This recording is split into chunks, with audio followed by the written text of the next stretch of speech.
If you miss Palantir, I'm going to show you exactly how to find the next stock, the next Palantir, the next Tesla, the next SoFi, the next AMD. Well, probably not AMD because that just goes down in perpetuity. But all the stocks that have gone up in the past, I'm going to show you exactly what I would look for to find the next one. So if that sounds good, strap in. Let's go. So who am I? Real quick, my name is Christopher Uhl. I've twice been awarded top 100 people in finance. I was mentored by 5 of the market wizards, the best traders of all time. I've been successfully trading since 2009, and this is where outliers like us save time, make money, and start winning with less risk together as a team. So go ahead and subscribe if you haven't already.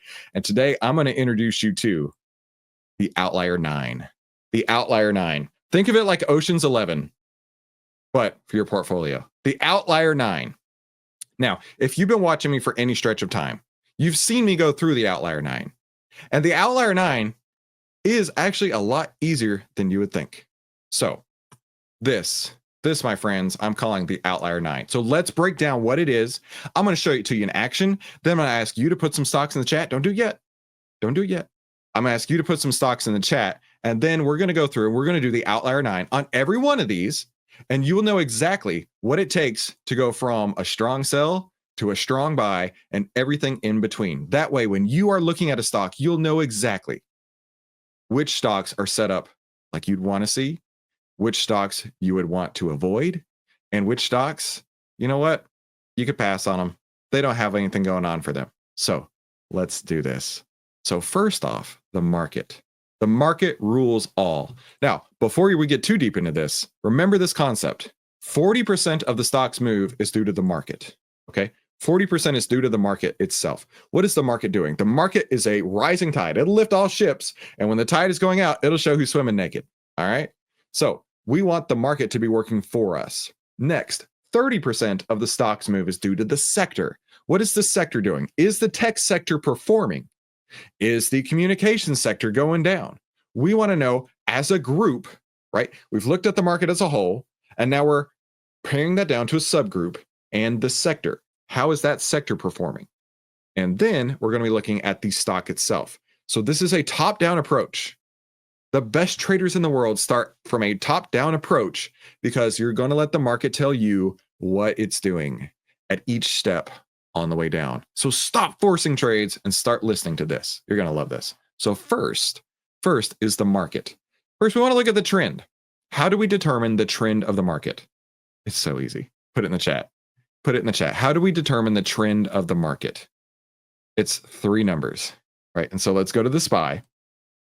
Let's go to the SPY, and it's 3 numbers in the chat. It's the 10-period EMA, exponential moving average, over the 20-period EMA, price over the 50-period EMA, like JT's talking about, like Manny's talking about, like Nate's talking about, Ozzy Ian, the 3 EMAs. Yeah, exactly. Stocky Locky. You guys got it. You guys got it. It's the 10 over the 20, price over the 50. Now, here's the deal. If you ever bought a stock and it went down and you were like, oh, why does this always happen to me? Most likely, you were one of those people who got suckered into the idea of buying a stock when it's on sale, like AMD. You were one of the people who got suckered into the idea that, hey, I want to buy a stock as it's going down. I'm telling you right now, stocks are assets. You want your assets to be increasing in value. Just like if you're moving, you want to buy a house in a neighborhood where the prices are going up. You don't want to be buying a house in a neighborhood where where the prices are crashing. And I'll give you a huge pro tip, huge real estate pro tip. If they're opening up Texas roadhouses, that's a neighborhood you want to be in. If they're closing down Texas roadhouses, you don't want to be there. All right. It's a Texas roadhouse indicator. I don't know. I just made that up. But if a neighborhood is growing, more kids are going to school, more families are moving in, that's where you want to be, right? Same with your assets. It's not a consumable. A consumable like this jacket, like this shirt that I got at Costco for literally $10. In fact, this shirt's a perfect example. When I first bought this shirt, it was $12 at Costco. A couple of weeks have gone by, and this shirt is now $9 at Costco. If you can believe this, a multi-7-figure net worth person, wears a $9 shirt from Costco. Does it matter? Does it really matter? Not in the least. But this shirt maybe $6 at Costco in a couple of weeks. Does that mean that I can take this shirt back to Costco and say, give me $15? No, Costco is going to look at you and be like, why the frick would I give you $15? That's a $6 shirt now. That is how consumables are priced. If you are doing that with your stocks, you're losing money hand over fist, and you tried to figure out the bottom. And unfortunately, the bottom, like this chart right here, kept going lower and lower and lower. Kept going lower and lower and lower, right? It's time to sell the shirt. It's trending down. So looking at a chart like this, you should avoid at all costs because the price of your asset is going down. Consumable, asset, which direction is this? Asset. Consumables, you want to go down, buy them at a cheaper price. Assets, you want them to be going up so you can appreciate in value with the asset. Do we understand the difference here? Type asset in the chat. Asset, the whole word, not the first half of the word, the entire word, okay? I know what you guys are thinking. If you understand the difference between a consumable and an asset, tell me in the chat by typing the word asset. Very cool. Surf and Bird gets it. District 67, JT Creates gets it. Okay, so we understand that when we're talking about assets, we want them to be increasing in value, not going down in value. So we measure that with the Outlier trend template, with the 10 over the 20, price over the 50.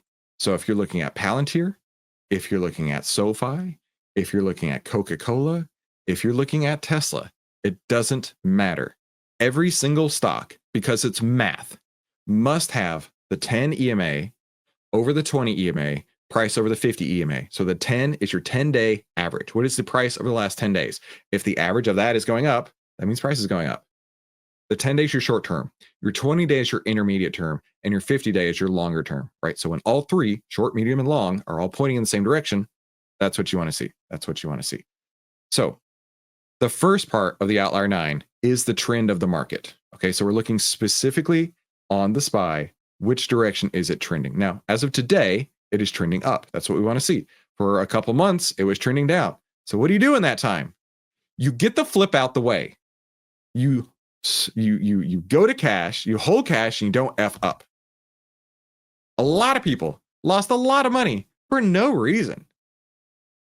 For no reason. They lost a lot of sleep. They lost a lot of hair. I only got about 40% of my hair left. No, tell you what, maybe 45. Maybe something's good. Maybe that Rogain's working.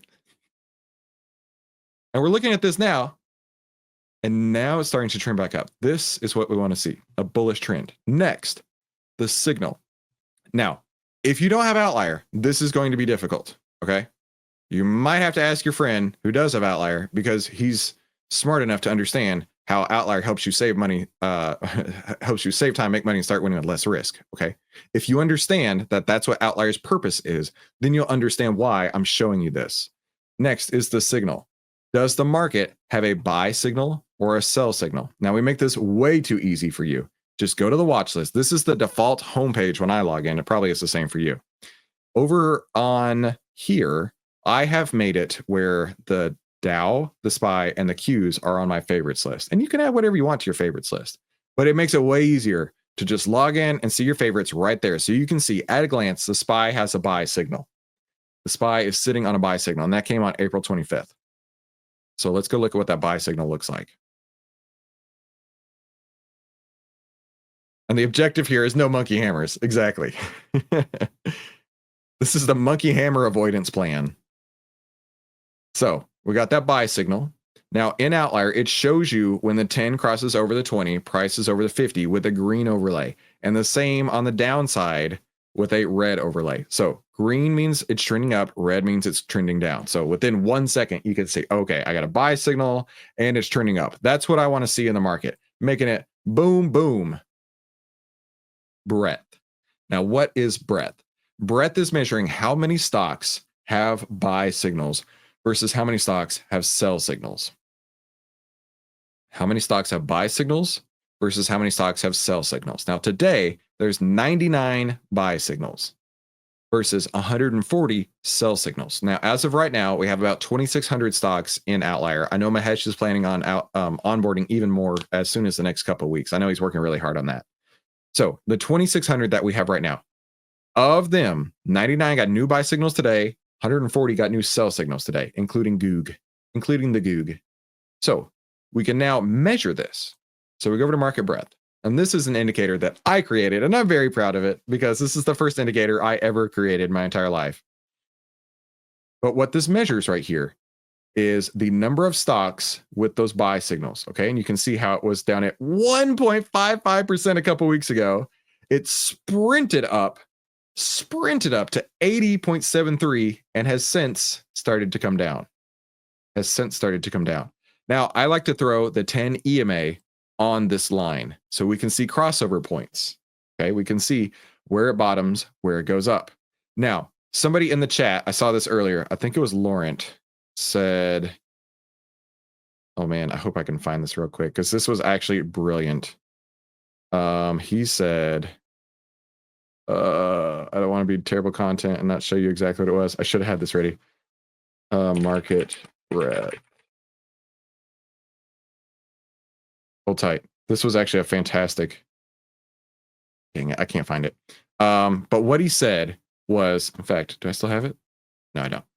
What he said was market breadth. No, I'm not even going to quote it. I sent this to our internal Outlier group chat because I was like, this is so good. He said, here we go. Hold tight. I don't want to give away everything. There. Laurent said this. I cannot get my head around how the outlier breadth indicators are so accurate. I didn't say this. He said this. It's like some black magic, but it's math. Every time I ignore it, I get monkey hammered. Okay. So the outlier breadth indicators, if you're sleeping on this, you are missing out. You're missing out so bad because this is front running the market. This is showing you what's happening under the surface before price catches up, right? So let me show you a couple examples here. April 14th. Let me move this over to April 14th. That was the crossover point on this candle right here, saying, hey, you know what? The market is getting more. Actually, did I get that right? April 11th. My bad. April 11th. That was the crossover point that Friday, where more buy signals were coming through and it was trending higher. And what happened next? The market went higher.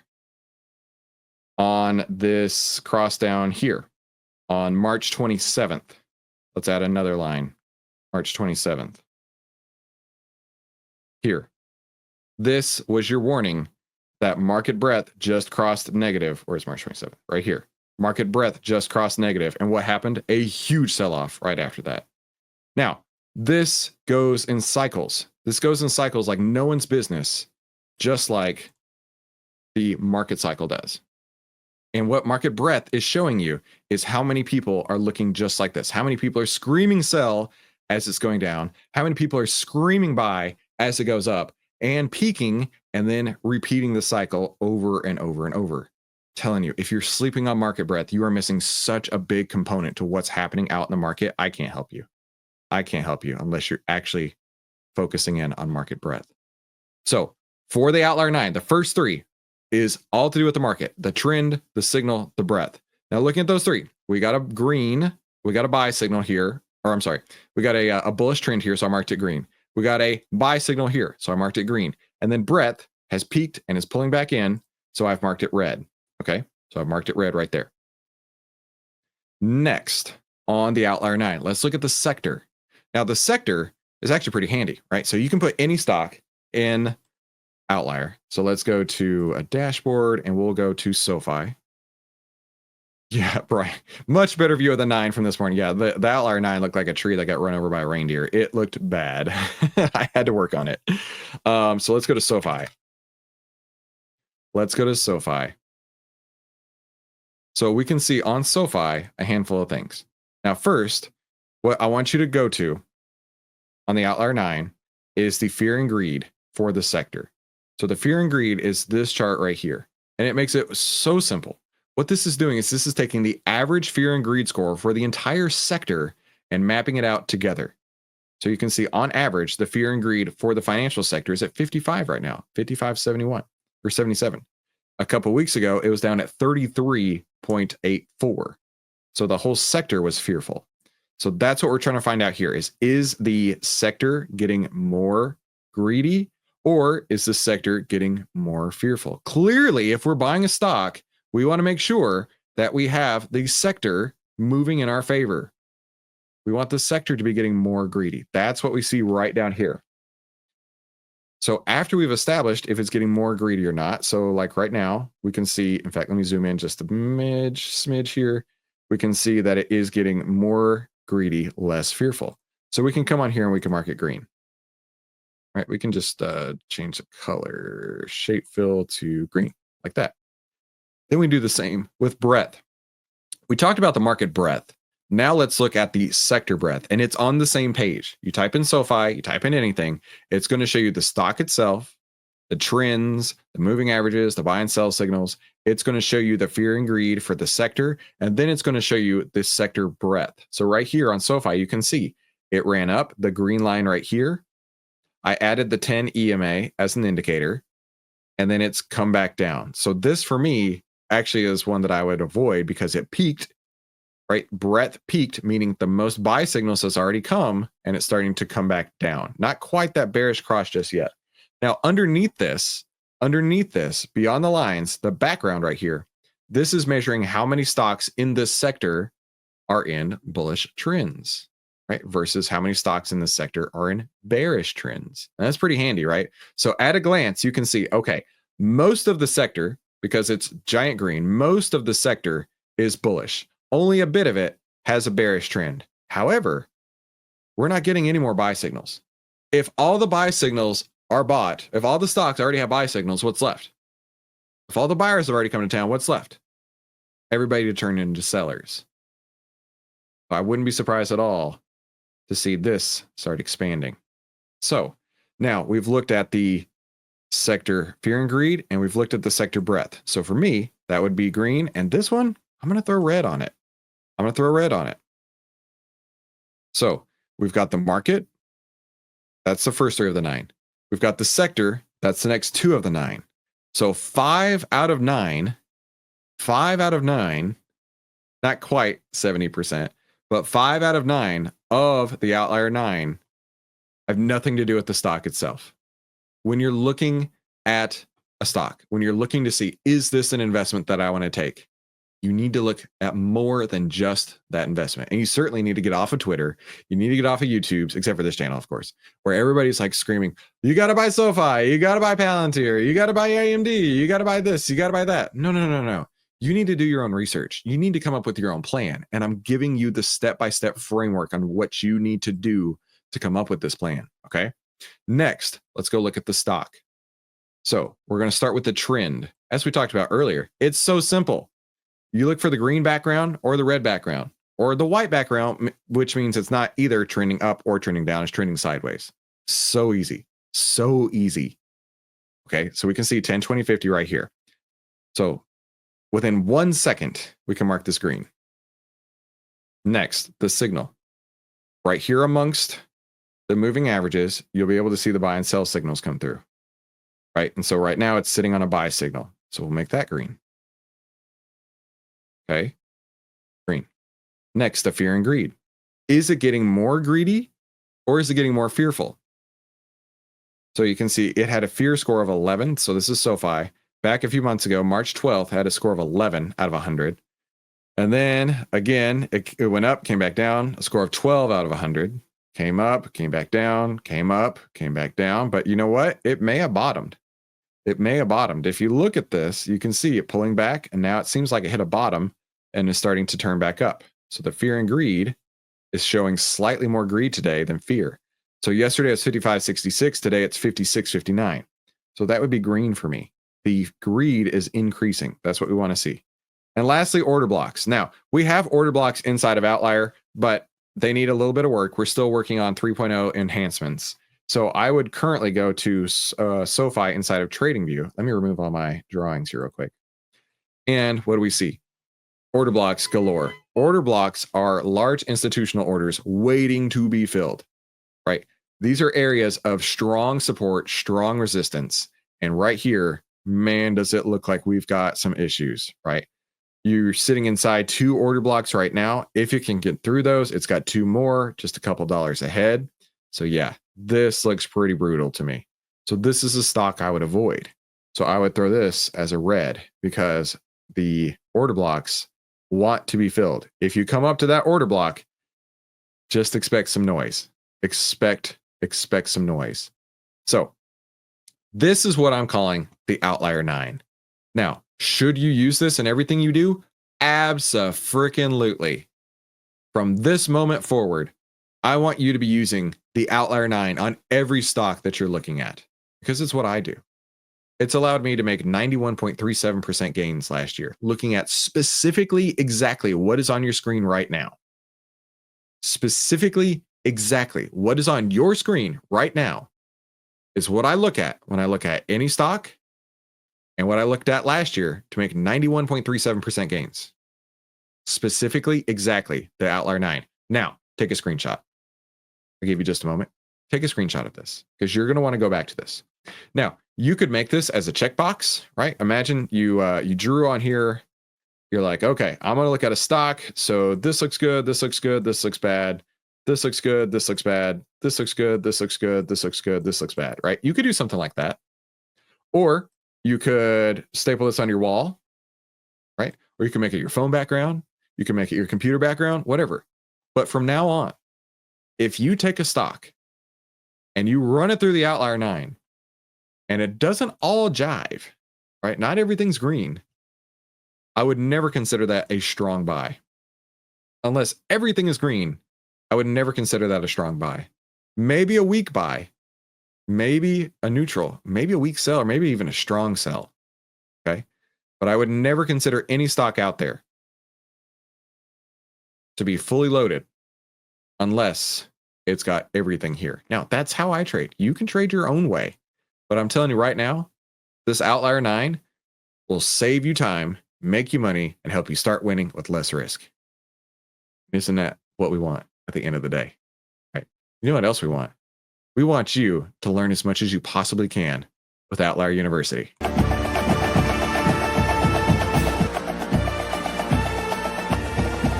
you ready? Let's go!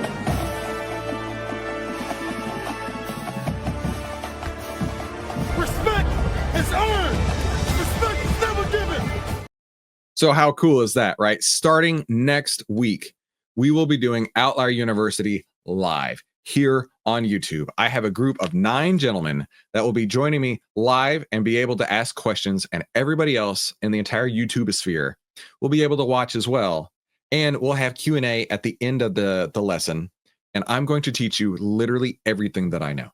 I'm going to teach you literally every single thing that I know. How does that sound? How does that sound? Now, I want you to make sure you subscribe and share my screen. I want to make sure you subscribe so you don't miss out, because next week, next Tuesday, is the first class of Outlier University. So here's the deal. I want to look and run the Outlier 9 on some of your stocks.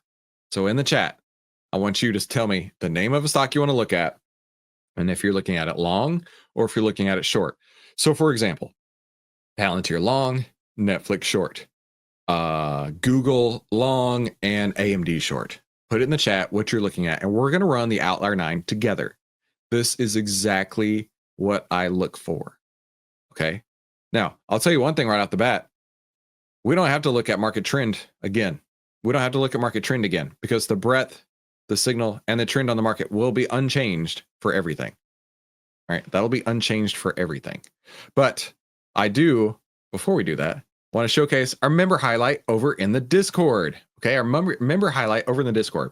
So we have a section called Share Your Big Wins. And I want to share a couple big wins of people that are awesome sharing their big wins in the Discord. Like Steve just sold some of my holdings. RelX plus 6.3%. Greed is in the 80s now, so getting out. Outstanding. AVGO held since April 24th. Greed reached a get out point. Outstanding, dude. That's how you do it. Jorge bought a SPY call and sold it for 68% profits. Way to go. Haunted Potato did a quick little scalp today using the 10, 20, 50 EMAs to identify a strong uptrend for entry. And he set a trailing stop in place. And thanks to me, it's not me, it's you. Your trend lessons have made me better at scalping. So outstanding. Outstanding. Red Rocket, I managed not to trade today. And that's so important. He fought the FOMO. He kept telling himself to sit in cash and don't F up. He effed up big time earlier this week, but he learned. I'm telling you guys, when there are no trades to be made, the trade to make is sitting in cash and not effing up. So that's so cool. I really appreciate all of you guys sharing your stories in the Discord. And of course, the first rule of Outlier is you tell everybody about Outlier. So real quick, what is Outlier and how does it work? Well, old Uncle Warren would say, be fearful when others are greedy and greedy when others are fearful. Outlier shows you if investors are acting irrationally fearful and greedy by how much, allowing you to get into the stock before the Outlier move happens. Now, I know that you're ready to save time, make money, and start winning with less risk. So I need you to head on over to outlier.com, get the annual pass for just 82 cents a day.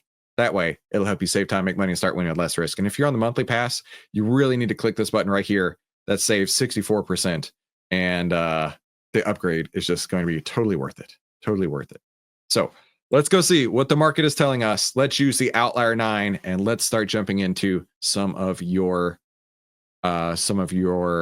suggestions here. Is the OVTLYR 9 going to replace the master key? No. The OVTLYR 9 is the master key. I just rephrased it in a way so you would know what I'm looking for. I just rephrased the whole master key in a different manner, right? Nothing's changed. Nothing's changed.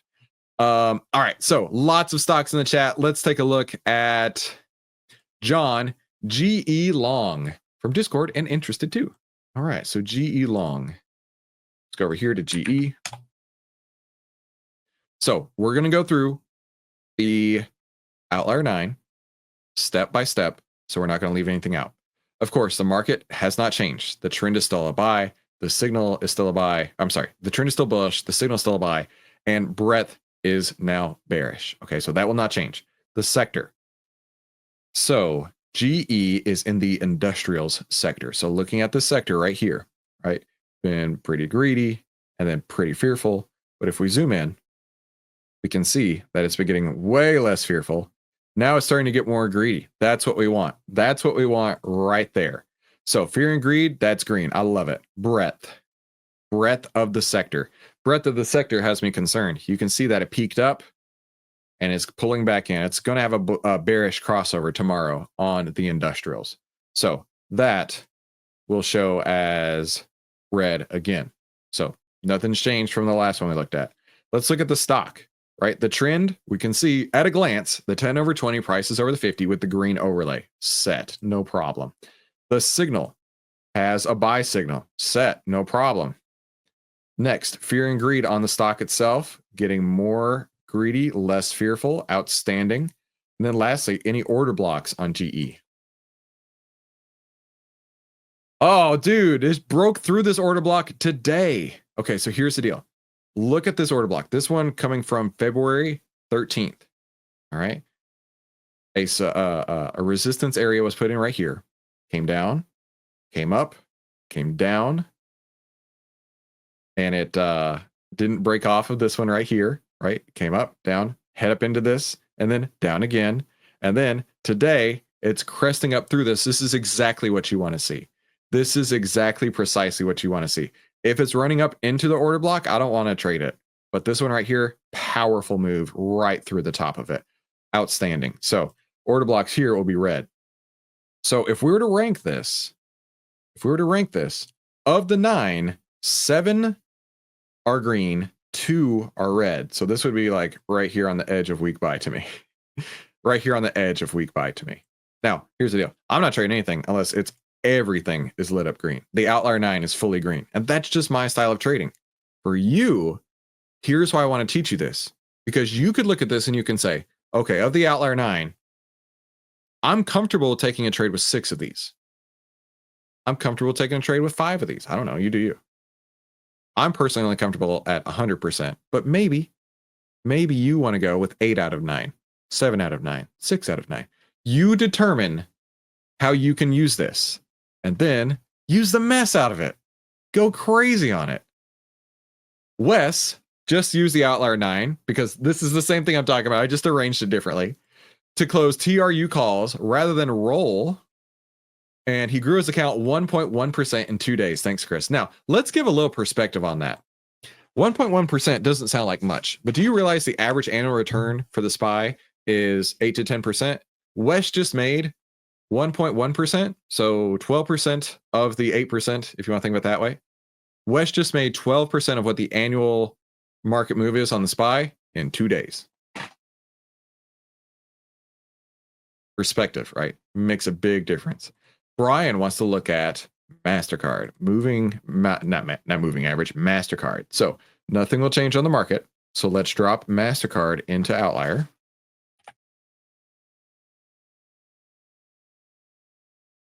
And let's do the OVTLYR 9. Give it just a moment to load here. There we go. And let's do the OVTLYR 9. I'm going to zoom in on 3-month, make it a little bit easier to see. So the market's unchanged. The sector, financial sector, right? We can see over here, the financial sector is getting more greedy, less fearful. That's what we want.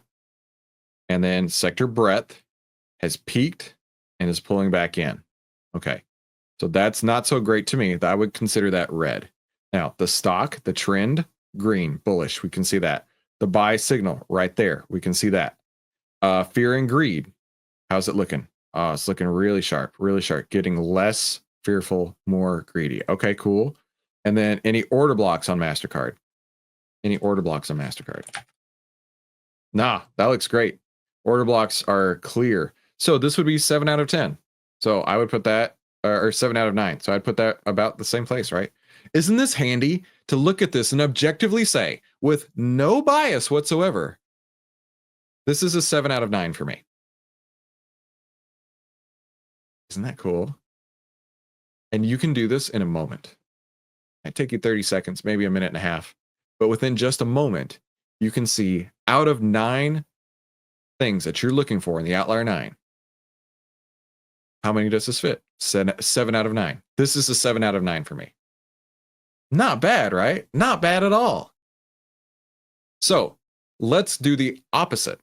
I want to look at some stocks that really suck. So in the chat, put some stocks that really suck in the chat, okay? What I want to do for these is I want to look at them and show you how the OVTLYR 9 would have made sure that you didn't also suck. Now, the one, of course, I'm thinking of right now is AMD, the advanced money destroyer. Now, what's great about this is that when I've made 2,000 videos on YouTube, okay? But the YouTube algorithm did not care until January 6th. On January 6th, the YouTube algorithm started promoting me. So most of you have never even heard of me until January 6th at the earliest. Now, AMD was one of these videos that I kept seeing over and over and over. People screaming, buy AMD, buy AMD, buy AMD. And I'm watching these videos and I'm reacting to them here on YouTube and I'm thinking to myself, do they know something I don't know? I'm not kidding you. I don't know how many times I looked at this and I'm like, do they know something I don't know? Because what I see is a real shit stock, all right? What I see is a lot of people who are trend following this down. I made this offhand remark the other day and somebody picked up on it and like it's totally true, right? If you bought a stock like this and you're losing money and you're looking around like, what's going wrong? Bro, you trend followed the shit out of it. Down.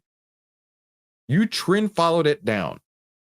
But now you have the framework, the OVTLYR 9, to know where you're going to do it right. So let's do this on January 6th, okay?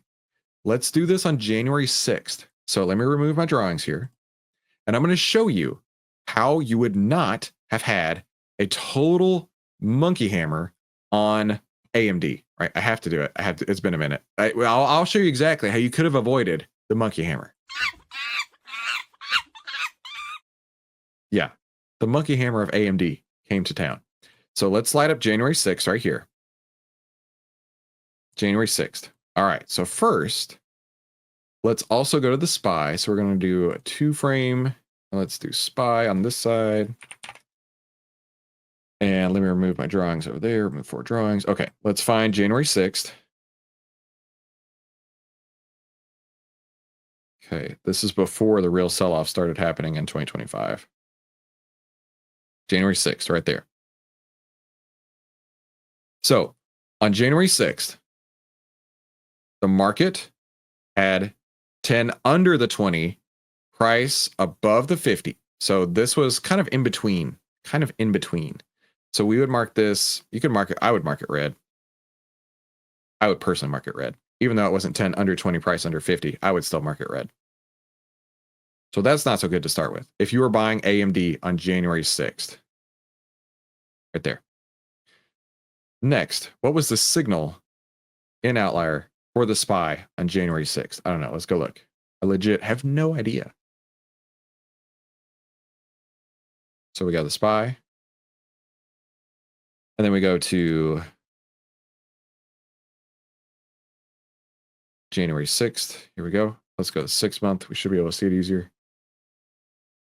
Right here. January 6th was... Actually, I can draw on here now. January 6th was this candle.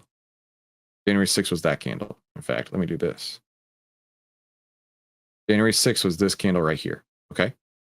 Now, looking at it, we can see, like I said, the 10 was not under, or the 10 was under the 20, price was not under the 50, but I would consider that red for me. So we're looking at the signal on January 6th. Sell signal. Sell signal. January 6th. Okay. Perfect. Good to know. Let's go to the breadth on January 6th. Pop this open. Go to the full stocks on January 6th. Here. To the 10 EMA. All right, January 6th right here. Actually was bullish. Actually, breadth was bullish on that date. So we'll mark this green. Okay, so we've established on January 6th what AMD looked like for that market on that date. Okay, next let's go to the sector for AMD on January 6th. Where's it at? Here. And where's my flag? Where's my flag? Oh, this is MasterCard. Where did AMD go? Did I close that one? Oh, no. I was looking at the SPY. Okay, I haven't actually gone to AMD yet. Okay, my bad.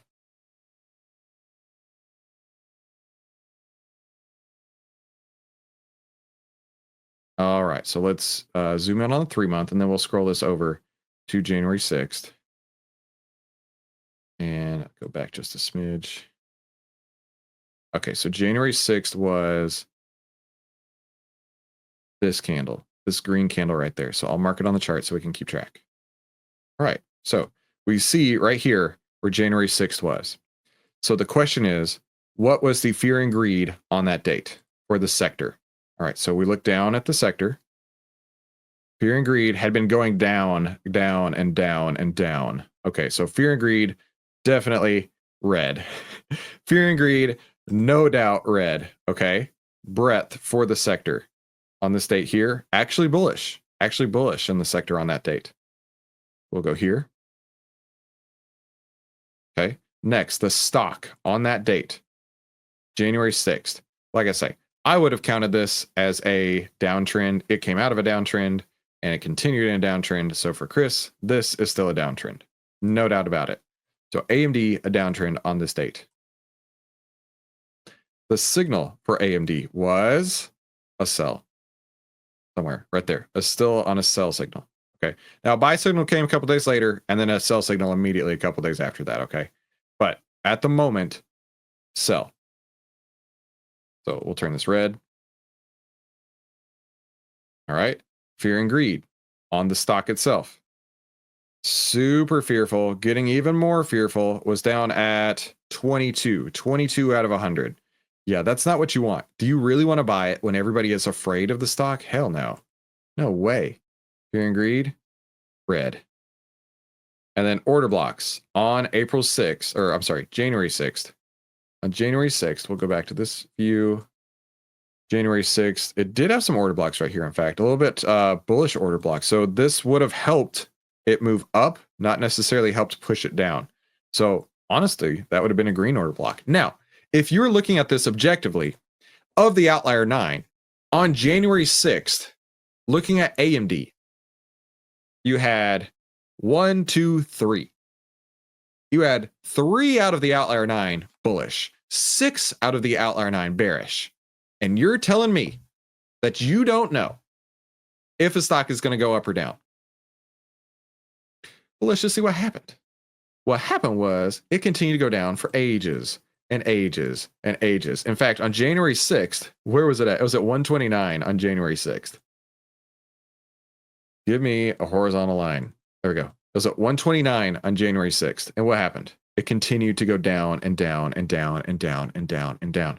And so, like I say, when I was listening to these other YouTubers and they're screaming, you have to buy AMD, you have to buy AMD, I'm thinking to myself, did they know something I don't know? Because I just ran through the Outlier 9 and 6 out of the 9 are bearish. What am I missing here? What am I missing here? Now, for me, I'm only going to trade it 9 out of 9 up or 9 out of 9 down. That's for me. I want you to take this and I want you to start studying this. I want you to go prove me wrong because you ain't going to do it. I'm telling you right now, I dare you to try and prove me wrong on this because it's not going to happen. Show me how something like this can light up 6 out of 9 and be a bullish trade. Go ahead. I dare you. I challenge you. I challenge you to an arm wrestling match. I challenge you to a bear hugathon. All right. I challenge you a duel in a dueling Hot Wheels battle. If you can find a stock that 6 out of 9 of the Outlier 9 are bearish, yet it turned out to be a fantastic trade, do it. Do it. What if you're colorblind? Come on, Dave. No problem, dude. Just change your pin to blue and then just mark the X out of them, right? Do that. Do that. Don't give me excuses. Give me results, Dave. Give me results, Dave. Don't give me excuses. Bill, I bought it because I was listening to the Joker Jeremy. Yeah. There you go. There you go. There you go. I'm sure there are exceptions that finally hit a true bottom and came back up, but those are exceptions. Yeah. These are timeless principles. Now, granted, we didn't always have Outlier, but now that we do, you have an unbelievable heads up in the market. If I have not shown you how to save time, make money, and start winning with less risk today, then I'm doing something wrong. Then I'm doing something wrong. But if you think I'm doing it right, you tell me. You tell me. Leave a comment about how this makes total sense, and you're going to be using the Outlier 9 tomorrow. And take a quick screenshot because I don't want you to miss this. We will be doing this forever. For the history of time, we'll be looking at the Outlier 9 from now on. So if you're ready to save time, make money, and start winning with less risk, be sure you watch one of these 2 videos. That'll definitely help you out. And have a fantastic day.